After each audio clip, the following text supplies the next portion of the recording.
Hello and welcome. My name is Jody Lynn Craven, founder of Abundance Consciousness, and this is my dear friend Heather Murray. Hi, I'm Heather Marie, founder of Soulgate. Welcome to Channel Squared, where we have extraordinary channeled conversations about real life topics. Every week we choose a topic, connect with you, the divine, and our guides, and then channel here with you live. Yeah, and today we're talking about how to flow to get the most out of life. January 1st is synonymous with goals, resolutions, and changes forefront of mind and also action. But is that in flow? We're going to talk about it and we're going to channel some things. And I'm so excited about this. I mean, for me, I don't know. Are you a big goal setter, Heather? Yes, Resolution and setter? I am a goal setter. I'm a goal setter. I can't honestly say that I've been very good about it of late, but I do like to set goals for myself. But from a resolution perspective, not so much. Maybe I was when I was younger, but not so much. And I think it's just because it, I never actually get there. Yeah.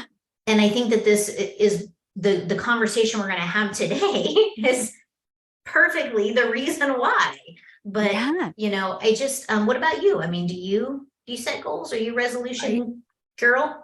I used to be like very religious about this. I took time off in between Christmas and New Year's. That's, what I learned through being in business is you got to set goals and an action plan so you can, fire out the gate January 1st, get on top of it and, beat everybody else. So I used to be crazy about this.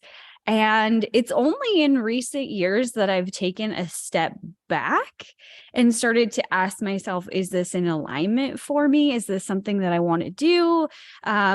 What feels good? And I mean, in other years, I've, set an intention or a word for the year or an intention for the year instead of being so nitty gritty with all the fine details. Because seriously, Heather, I would make like a plan like that was this big of, this is my goals for health. This is my goals for wealth. This is my goal for relationship. And like, here is my action plan. And I would go to war on January 1st. And the reason why I actually selected this topic was because I saw so many Instagram posts and TikToks about different calendars.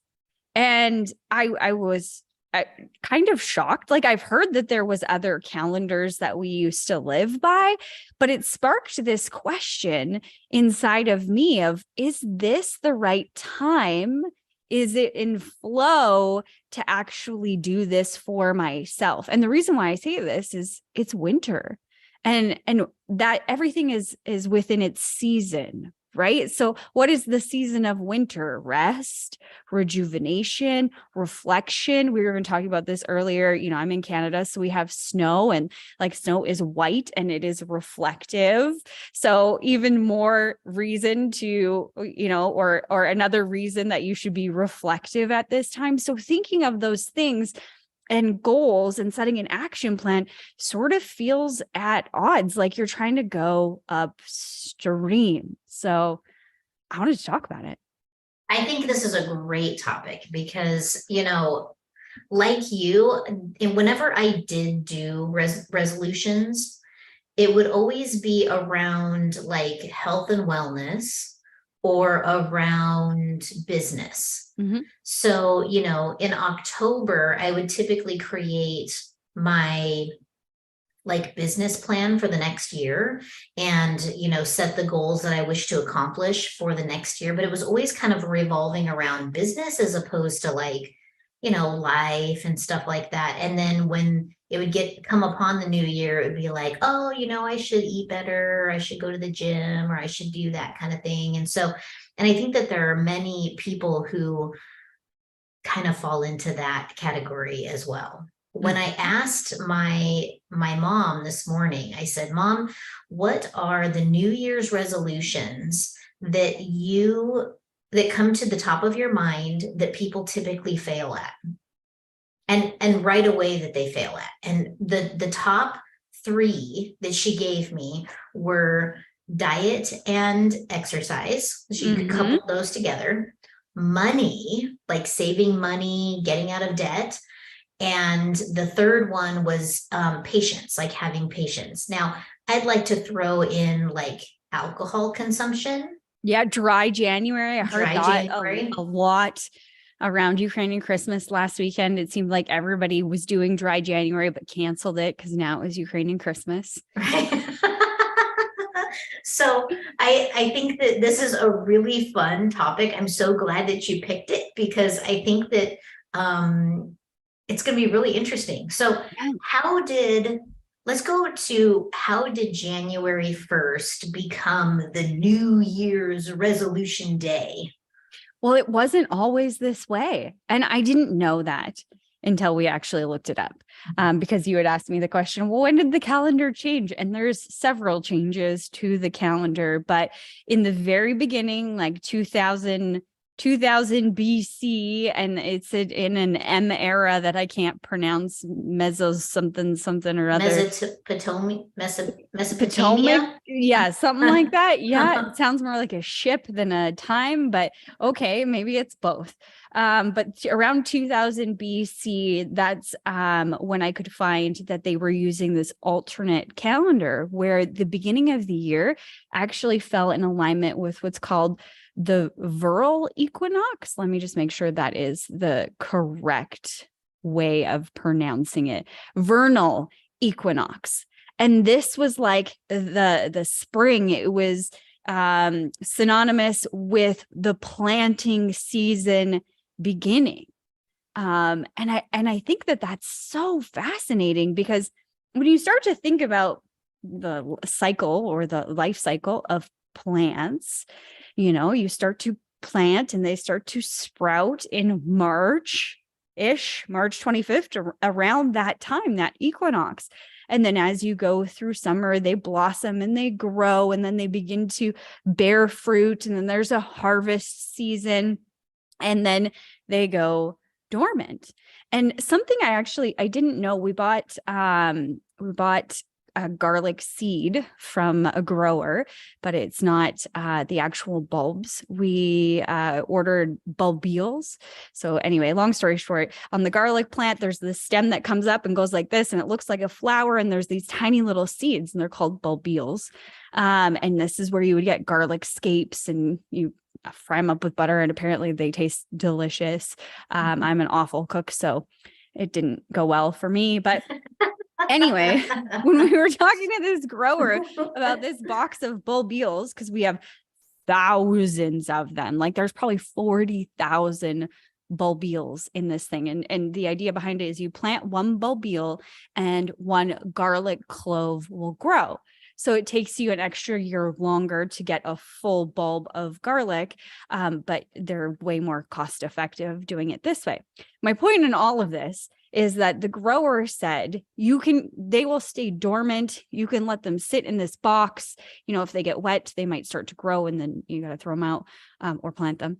But in this box, as long as they are in a cool, dry place, they will last forever. But before you go to plant them, you need to put them in your freezer for a predetermined amount of time. It sounded like a month or so, somewhere in there, because they had to go completely dormant, which the cold does to them. And I never even thought about it because we actually plant garlic in the fall and then we harvest in the fall. So we harvest it after the whole year. And how does it not die? Well, we cover it up to make sure that, she's warm in there. We got, the straw blanket on top. However, it goes dormant, and that dormant process is a part of its life cycle. Very interesting. So then I was applying this concept to what we're talking about with the calendar. So the calendar used to begin on March 25th, around that time. That was the beginning of the year. And it was in alignment with this cycle of what we see plants and life in that regard of like, this is when you would plant and this is when the growth season begins. And then in approximately 153 BC, Rome decided, no. New Year is going to be on January 1st. No idea why. That's, what they did. January and February were added to added by Rome's second king. So, okay, great. That's 700 BC, somewhere in there. A lot of BCs before Christ. And then Julian Caesar had something happened there where he was like, yes, I like that. I'm going to keep it. So he kept it going. And then in the Middle Ages, which we found was, what was the date on that, Heather? 500 CE? 170. Anyway, the Middle Ages. Middle Ages. At some point in the Middle Ages, they abolished January 1st and went back to the 10-month calendar of March 25th. I think that was around 1500. Yeah, roughly. CE, which, right. Okay. So that happened. And then the records kind of lapse for a little bit here. And then in 1582, the Gregorian calendar was introduced and adapted. So January 1st was reinstated as the first day of the new year. But relating this to flow, okay, something that I always say to myself and I say to my students as well is when I am in flow, when I'm tuned in, tapped in, turned on, like Abraham Hicks always says, things go fast. It's like flowing down a stream. Like you couldn't stop me if you wanted to. I'm just moving. And when I'm in that energy, I can get done 10 times more than most people. Because I'm in flow, I'm in that space, that energy. And the opposite is also true. When I go against that flow and I'm trying to force something to happen, it takes me 10 times longer. I get more frustrated, and frustration begets frustration, more frustration, and I keep getting more and more frustrated and then, give up. It takes me 1,000 times longer than if I just waited until I was in that prime state or that zone of genius, if you will. So applying that to New Year's resolutions, for me, that's what I was thinking about this year is how does it feel? What am I in flow with right now? What is the season? So, and it also begged the question of, I wonder, this is going to sound kind of like conspiracy. Oh, I love it. Yes. But I wonder, we know now that there's been a lot of attacks on humanity, a lot of attacks on consciousness, and creating a bunch of like robots and employees and people who will just fall in line and do, right? Slaves on this planet. What if this was one of the tools to help accomplish that? Let me explain. Okay. The season right now, winter, rest, rejuvenation, relaxation, reflection, all of those are words. Action feels like it's not really in the same ballpark as that. So now we're going against the season, perhaps. When a lot of people set goals, it's from this place of lack. I don't have the perfect body. I don't have the perfect bank account. I don't have the perfect business. So it's a hyper focus on those areas where we see that there is this gap between where we are versus what we desire. And it's typically coming from this disempowered place. And then we create an action plan and we begin to try and force these things to happen. So we're going against the season. We're going against maybe our internal body structures, that cycle that we're going through. We're focusing or hyper focusing on what we don't have. We get frustrated and it's the wrong time. So it creates even more frustration and a lot more energy and effort to even start moving towards these things. And most people quit or fail within a month or 2 months of trying to work this new plan. What if it was all set up to create hyper disempowerment of the soul of the person and make them feel like they failed, so that when the March 21st equinox happened, when spring happened, the individual was too exhausted to even plant new seeds? Boom.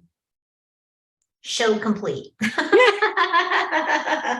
Now, if you're listening to this, I want you to take everything we say with a grain of salt, feel into it. This is your calling to feel into what's right for you.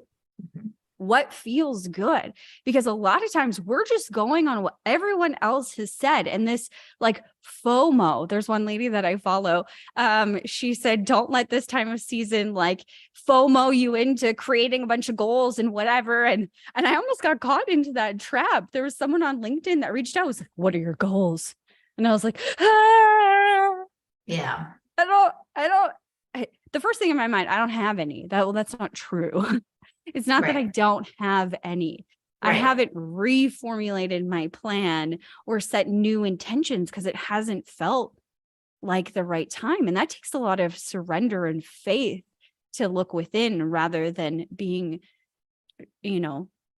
pulled around by the things that are without us, if that makes sense.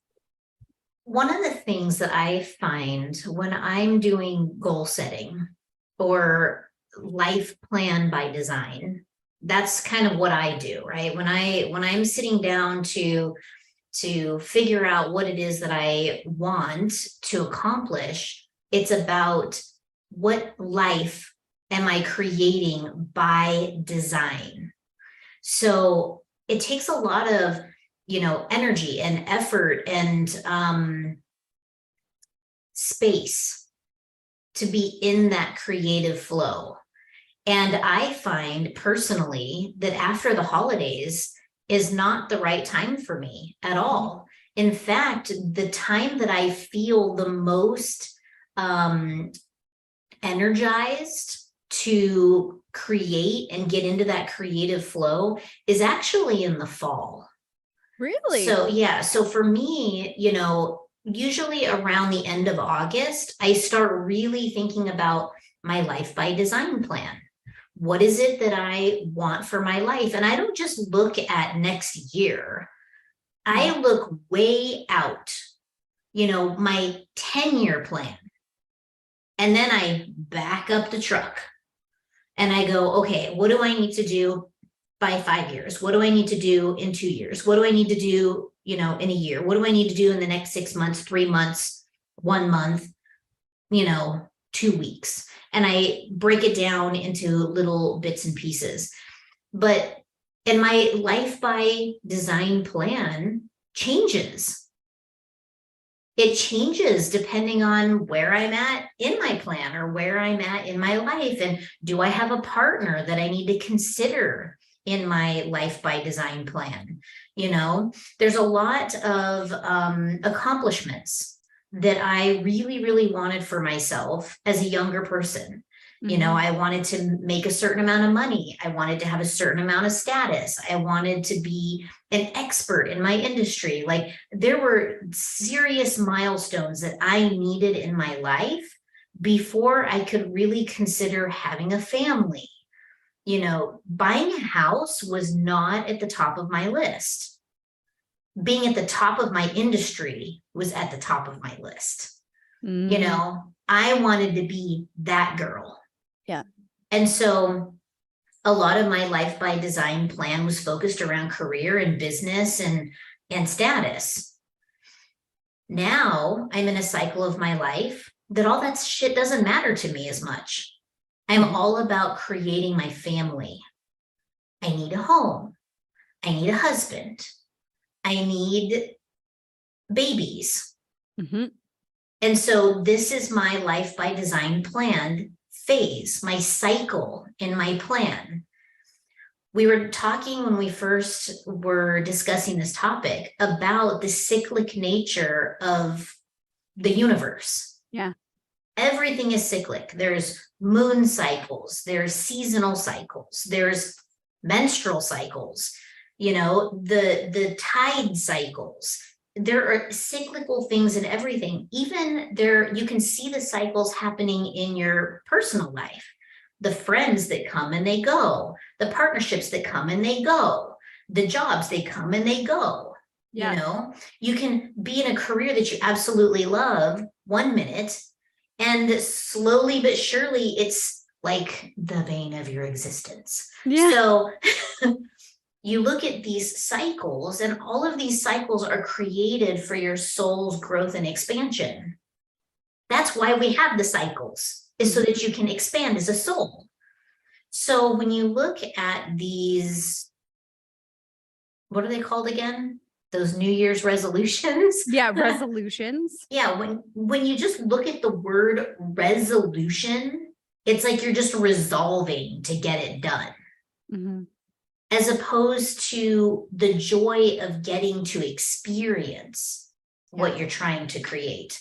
And are you doing it from that place of creation, or are you doing it from that place of lack? Just like you said, most people do resolutions on lack. You're absolutely right about that. Yeah. And I can see where when I did do resolutions when I was younger, they were totally from a place of lack. I was unhappy with my body. I was unhappy with the amount of money I made. And so business and body were the big, resolution things. But I think that that's defunct, just like you said. Yeah. I think this is such a great topic. Yeah. And if you guys have questions about it, or you tell us what some of your resolutions are, because we'd love to hear them. Or if you have been feeling this separation between the idea and what you're feeling called to do, like I was this year, of, it doesn't feel like the time to set something new, like to plant something new. It just doesn't feel like that time for me. It feels more reflective, more restorative. And that's hard to sit in, especially when the whole world is like, you got to do something new. It's a new year. Yeah. Well, and I think that, historically, it's always like hustle and grind. Even, you see all of the gurus out there, the Tony Robbins, the Gabby Bernsteins, all of these big names in personal development are about, the hustle and the grind. Yeah. Even though they claim that they are in the flow and that they're tapped in and that they're meditating, that doesn't necessarily mean that it's for everybody. I think it's more destructive to force something than to do nothing. I would agree with that, because you're kind of working against yourself when you're trying to force it, when you're in that energy. One of the things that I love about men is how they are so good at energy conservation. They will not spend their energy on something that's unimportant to them. And if it's not going to go well, they will not even attempt it. They will just resign to the fact that it's not going to work. And so they're not going to spend their energy. And I'm not sure why women don't subscribe to that. We tend to push things. We're going to freaking make this work. Well, maybe it comes from like a long line of pleasing. Maybe. Being a people pleaser. Like I think that plays into it a lot. I know that I felt that come up when people asked me, like, what are your resolutions for the year or goals for the year? I was like, I was supposed to do that and I didn't do that. But it wasn't in my intentions. It wasn't in my plan. Like I never planned for it because it didn't feel for me like the right time to sit down and put that plan together. Instead, I've started looking at it from a more fluid, creative, reflective space of like, what did I like? Because I was coming up into that space of like, I don't like this. I want something completely different, that lack space. And just because you want something different doesn't always mean that it's coming from a lack space. But a lot of times it's like saying this moment is not good enough. We forget all of the juiciness that is in this moment and in the journey leading up to that eventual climax, if you will. Right. Yeah. So what I think here is for those who have made New Year's resolutions, Yeah. that really want to accomplish them. Let's say it's working out, and we know that the gyms are freaking packed right now, right? We all know they're going to fall off by February 1st. Those places is going to be a ghost town like it is the other, 11 months out of the year, right? Yep.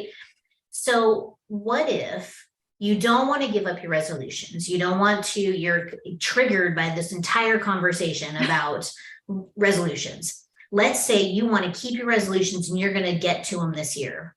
If you fall off the wagon, how about you start again March 25th?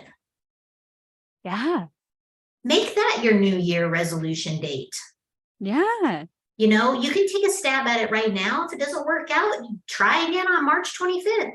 You still have plenty of time to get it done. When you think about the amount of time that it takes to do things, when you're in the flow versus working against the grain, you don't need a whole year to get it done if you're in the flow. Yeah. You need like 2 months of Yeah. hard work and take the rest of the year off. Maybe even less than that. What is time anyway? Right. Right. Boy, that's a rabbit hole. What is time anyway? What is time anyway? And I think it's really important to lessen off, if not completely step off this ideology that it has to be done by this time, or else my life will fall apart, or I'm not good enough. We always have these negative connotations and we have such severe disappointment. What if just that concept could be more fluid? And, I'm going to target this, like, this is my target, and I'm excited about all of these actions around it. And you just play with it. And in these moments right now, like, this feels good, and this feels good, and this feels good. And I want more of this. Okay, that feels good. And, oh, that doesn't feel really good. Maybe I'll just take this out of the plan and leave it for later. Just be more kind to yourself. Exactly. Yeah. And I think that when you're talking about the plan, being in that like true creative space, this is what you're talking about, is what feels good. Creation feels good. Yeah. If you think about anything that you've ever built, it always feels really good. You're like building something, you're creating something, you're starting something from brand new, or you're starting something from scratch, or, whatever it is. When you create, it should always feel good. And if it doesn't feel good, then you're not creating, you're just doing. It's busy work. And the universe loves speed. So if you're enjoying what you're doing, the universe is just going to bring it to you faster. Yep. So the enjoyment really is the important part. It's the most important part. Yeah. Joy. Oh, joy. Oh, joy. Oh, man. What an interesting topic. For sure. And I think it's really, it's so perfectly timed. I think that there's a lot of just hustle culture, especially in business and just life in general. Everybody's out to crush it and slay the day. And is that really serving you? It sounds so dark. Those words that we're using, crush it, slay the day. And I know I've used these words before, and not like in a dark context, but our words are so powerful. I mean, when you're spelling, you're casting spells. We've talked about this numerous times on our show. Yep. Of that concept. And it's going against even the fabric of our entire consciousness, which is oneness. I'm going to slay the day. I'm going to conquer the Right. Sound very oneness-y. Totally. I mean, what if it were, I'm going to go with the flow and see where it takes me. Mm-hmm. That takes a lot of trust. Well, and the thing is that when you say things like that, you're opening yourself up for the universe to come in, for the oneness to come in and lead you. Mm-hmm. One of the things that my husband talks about is how things always work out for him. Of course they do. He's a total creator, right? But he talks about how he can literally be on the lazy river and shit just shows up for him. Mm-hmm. It just happens for him. It's like he thinks it, and that's all that it requires. And then it just materializes in his experience. Yep. He is the most go with the flow human I've ever met. And I think that he's here to teach me to be patient, because that's my lesson, right? Is to learn patience. And it's really beautiful to see him move through with just ease and flow, whether or not he's, really a duck and his feet are going 100 miles an hour underneath the surface of the water. We won't know it because he's always cool as a cucumber. Yeah. But, he does go with the flow. He floats along the lazy river and he lets life take him where he needs to go. The one thing that I have seen with my own eyes with him is that when he says, I need to create this, and puts the creation out there and then releases it, it instantly happens. Instantly. I talk about when we bought our house and moved, right? We were like, we got to go. We have to get a house. We just got to buy one right now. We came out 5 days later, we left an escrow during the most difficult house buying experience in the history of the United States, of anywhere, right? So it was a difficult time. People were bidding people out of the water, right? I mean, I can't tell you how many houses we lost by being outbid. And the moment that he committed to buying a house, we got a house. And we didn't have to compete at all for it. Mm-hmm. We were the only buyer. And it's a brand new house, right? Yeah. Like the thing is it's just so beautiful when you can surrender and allow the flow to take you, as opposed to trying to push through it and get it done. Mm-hmm. It doesn't have to be an uphill battle both ways. That walking 6 miles in the snow uphill both ways story that we were all told when we were kids, look, it was bullshit. It was coming from an ego place of like, recognize me, recognize how much hard work I've done and how much I've put in and how hard done by I was done by. Right. Well, and I mean, that was the Piscean era, right? Mm-hmm. It was woe is me, the, tortured soul, everything is hard. It was that energy, it was that vibration. And it's interesting that we're now in this age of Aquarius, right? We've moved into Aquarius. We're not fully in, but we're on our way in, right? And so the Piscean is starting to fall away. And I think that that's why people are starting to question the systems. Mm-hmm. They're questioning the bondage that we've had to this archaic thought process of everything has to be hard. Yeah. But Aquarian energy isn't like that. It's the water, it's the movement, it's the flow. The more in flow you are, the easier it's going to be. Yeah. So the message today is chill out, relax into it, and let the lazy river take you. I'm not saying be lazy, but you get my drift. Yeah. Well, I mean, I think we even have our belief system stacked around these words too. Lazy or hardworking. What does that even mean? What is the definition of that? is relaxing into the flow and allowing the energy to move you lazy? Absolutely not. No. No, that's divine source energy moving through you and to you. Right. I mean, it doesn't sound like lazy to me. Well, look, here's the thing. Going back to energy conservation, right? Mhm. The men do it.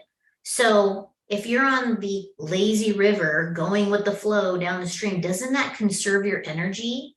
And it does. And what is it conserving your energy for? For more creation. Because you can create much more easily if you are in a rested state than a tired state. Mhm. Whew. All right. So relax into it. Feel into it, go with the flow. I mean, is there any other tips that we have for everybody that's watching today? Because I think I know a lot of people's monkey minds need action steps. The action step is 1, relax. Relax. 2, just take a step back, like reflect on what's important to you. When you're looking at the picture, take a step back, look at it and go, what do I want long term? Go way out, dream big, all of the fun things. Get really fun with it. You know, if money and work and time was no issue, what would you create for yourself? Take that view and go, okay, how can I relax and ease into the flow of creating this and take it and break it down into smaller little bits? And every day you just take one small step forward. If your goal is to create a yoga studio, and that's what you want to do, you want to be a yogi with a yoga studio, take that vision and go, what do I need at this point? What do I need at this point? What do I need at this point? What do I need at this point? And you break it all the way down until you get to the point where you're like, oh, I need to learn how to be a yogi. So I should probably go to yoga class. Every day, one small step, and all the accumulation of those one tiny little steps will amount to this big picture thing that you want. Mm-hmm. It doesn't have to be I need to find a building. I got to hire some yoga instructors. I got to go get certified. I got to be masterful at it. I got to get my social media going. I got to get my marketing going. I got to do all these things. How am I going to sell all the things? You don't have to do it all right now. Take your big plan, break it into small little bits, and then do one thing every day to lead you to that. And it may be something as simple as waking up in the morning, drinking a glass of water, and doing a 5-minute meditation. That one thing can get you a yoga studio. 100%. 100%. Beautifully put, Heather. I love it. And I hope you guys love this conversation with us. If you haven't subscribed yet, make sure that you hit that subscribe button and the like button, obviously, if you're enjoying this conversation, and the reminder button too. Why not hit all 3 so you never miss an episode? We have an amazing January coming up for you guys. So be watching for that. If you have ideas for us on topics you want us to cover or something that's bubbling in your brain that you just want to hear more about, reach out to us in the comments here, or on social media at Channel Squared or one of our personal Instagram channels.